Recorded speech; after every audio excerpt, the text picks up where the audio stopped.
Time management कैसे करें, ये बहुत बड़ा प्रश्न है कि अगर आप फिज़िक्स केमिस्ट्री बायो पढ़ते हैं तो आपको ये पता नहीं होता है कि मुझे किस सब्जेक्ट में कितना समय देना चाहिए और कितना आइडियल समय होता है किसी भी सब्जेक्ट को देने के लिए, ताकि उस सब्जेक्ट से आप मैक्सिमम मार्क्स जनरेट कर सकें और नीट में सफलता ले सकें।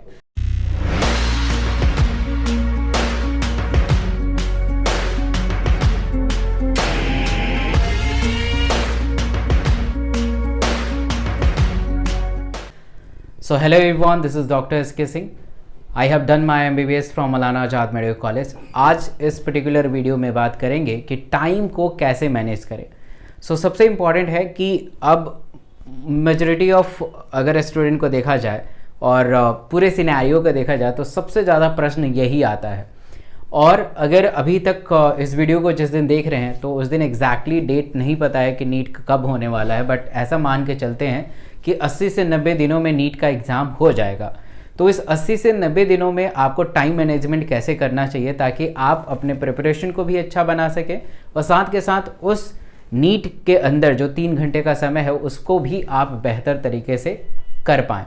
तो सबसे पहला तरीका ये है कि आपके स्टडी आवर्स एटलीस्ट 12 आवर्स होने चाहिए, क्योंकि कोर्स बहुत ज़्यादा है, कंपटीशन बहुत ज़्यादा है, नंबर ऑफ स्टूडेंट ज़्यादा अपीयर होते हैं, तो एटलीस्ट आपको 12 घंटा पढ़ना ही चाहिए।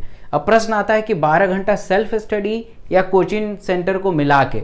तो देखिए, अगर आप कोचिंग इंस्टीट्यूट में जाते हैं तो कोचिंग इंस्टीट्यूट में जो भी आप 6 से 7 घंटा पढ़ते हैं उसके बाद आपको 6 से 7 घंटा पढ़ना है, यानी दोनों को मिला के, यानी सबको मिला के 12 घंटा। अगर आप अपने कोई भी कोचिंग इंस्टीट्यूट नहीं ज्वाइन किया है तो 12 घंटा ऐसे।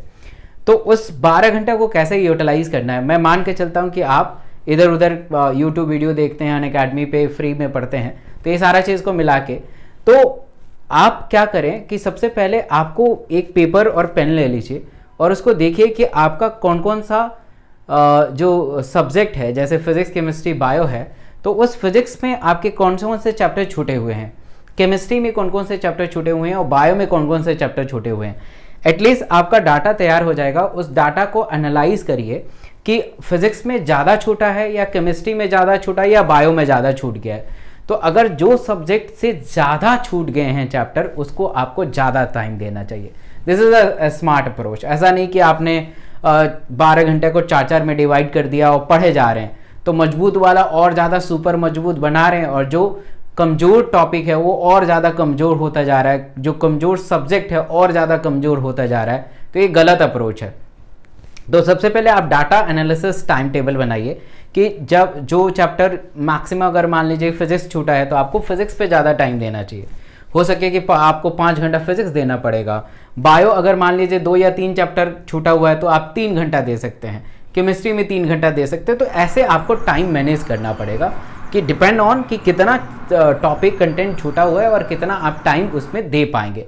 और देखिए, टाइम जो होना चाहिए वो रियलिस्टिक होना चाहिए। ऐसा नहीं कि आपने लिख दिया कि फिजिक्स में 6 घंटा आप दे रहे हैं और आप दे रहे हैं 2 घंटा, और उसमें भी 2 घंटे में क्वालिटी ऑफ टाइम नहीं दे पा रहे हैं। 1 घंटा व्हाट्सएप और ये सब चीज़ इंस्टा पे रील देख रहे हैं, तो उसका फ़ायदा नहीं है ना। तो जो चीज़ होना चाहिए वो रियलिस्टिक होना चाहिए।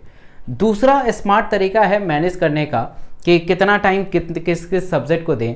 तो अब से ही एक तय कर लीजिए कि आपके पढ़ने का, जैसे मान लीजिए कि आप 4 घंटा पढ़ रहे हैं, तो उस 4 घंटे में एटलीस्ट 2 घंटा थ्योरी कंटेंट और 2 घंटा प्रैक्टिस कंटेंट होना चाहिए, यानी 50-50% वेटेज होना चाहिए। अब मैंने देखा है क्या कि लास्ट तक एग्जाम में आते आते बच्चे जो हैं थ्योरी से बिल्कुल कट आउट हो जाते हैं और ज़्यादा से ज़्यादा प्रैक्टिस करना शुरू कर देते हैं।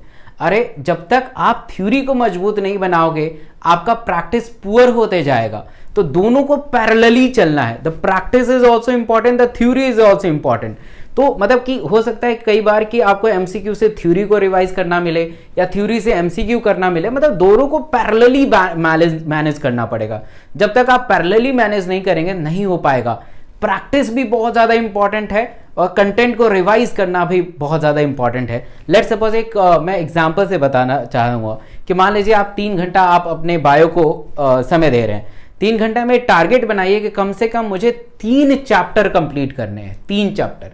अब आप कहेंगे कि 3 घंटे में 3 चैप्टर कैसे हो पाएगा? बिल्कुल करना पड़ेगा, क्योंकि अगर आप नहीं कर पाएंगे तो कोई दूसरा करेगा और उतना बहुत बार रिवीजन करेगा, उसके कॉन्फिडेंस लेवल डेवलप हो जाएंगे और आपसे पहले वो नीट को क्रैक करके मेडिकल कॉलेज में जा चुका होगा और आप ड्रॉपर बन जाएंगे। तो आपको करना ही पड़ेगा। इसके लिए बहुत अच्छा तरीका मैंने डेवलप किया है। मैं यूट्यूब पे डेली सुबह 10:30 बजे लाइव पढ़ाता हूँ, लिख लिख के पढ़ाता हूँ, ताकि आप लिख लिख के नोट्स बनाएं और उस नोट्स को जल्दी से रिवाइज कर पाएं। वैसे ही अनअकैडमी पे पढ़ाता हूँ सुबह 9 बजे, वो भी लिख लिख के, ताकि आपके पास एक बेहतरीन शॉर्ट नोट्स तैयार हो जाएं और आप पूरी बायो को, चाहे वो क्लास 11 हो 12 हो, महज 5 से 6 घंटे में खत्म कर पाएंगे। तो जो लोग रेगुलर आते हैं अनअकैडमी पे सुबह 9 बजे और यूट्यूब पे 10:30 बजे, उनको रियलाइज हो रहा होगा हमने 7 चैप्टर कंप्लीट कर चुके हैं अभी तक। तो आपको करना ही पड़ेगा। लेट सपोज कि आपने 3 घंटे में 3 चैप्टर डिसाइड किया, तो उस 3 चैप्टर को सबसे पहले थ्योरी पढ़ना है ना। थ्योरी पढ़ने के बाद हो सकता है कि थ्योरी पढ़ने में 1.5 घंटा या 2 घंटा लग जाए, फिर 1 घंटा आप तीनों सब्जेक्ट के तीनों जो चैप्टर्स हैं उसके एमसीक्यू प्रैक्टिस करें। तो this is a smart approach. और यही अप्रोच जब आप अपने एग्जाम सेंटर तक लेके जाएंगे तो आप वहां पे भी टाइम मैनेजमेंट बहुत अच्छे से सीख पाएंगे।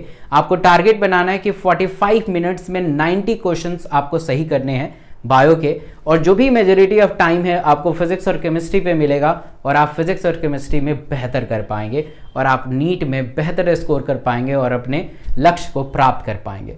तो this is a small video जिससे आपको टाइम मैनेजमेंट आप सीख पाएंगे। और सबसे ज़्यादा इंपॉर्टेंट है, मेरे टेलीग्राम से जुड़े रहिएगा, ताकि मैं आपको एक फ्री मेंटरशिप देने वाला हूं।